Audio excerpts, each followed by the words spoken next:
حضرت مالک بن دینار رحمت اللہ علیہ ایک دن بصرہ کے ایک بازار سے گزر رہے تھے کہ آپ کو انجیر نظر آئے۔ دل میں انہیں کھانے کی خواہش ہوئی۔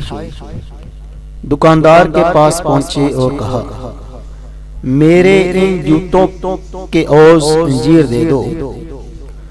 دکاندار نے جوتوں کو پرانا دیکھ کر کہا، ان کا بدلے میں کچھ نہیں دے سکتا۔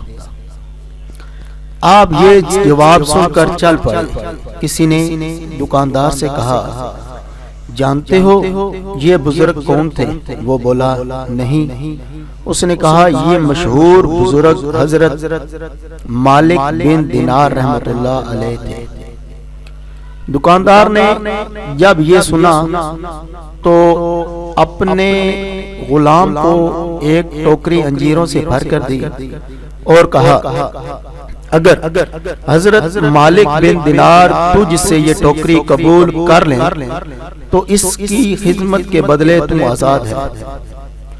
غلام بھاگا آپ کی خدمت میں آیا اور عرض کی، حضور یہ قبول فرمائیے۔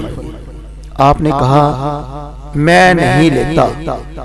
غلام بولا، اگر آپ اسے قبول کر لیں تو میں آزاد ہو جاؤں گا۔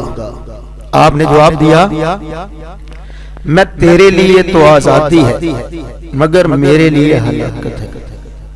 جب غلام نے اصرار کیا تو آپ نے فرمایا کہ میں نے قسم کھائی ہے کہ دین کے عوض میں انجیر نہیں کھاؤں گا اور مرتے دم تک کبھی بھی انجیر نہیں لوں گا۔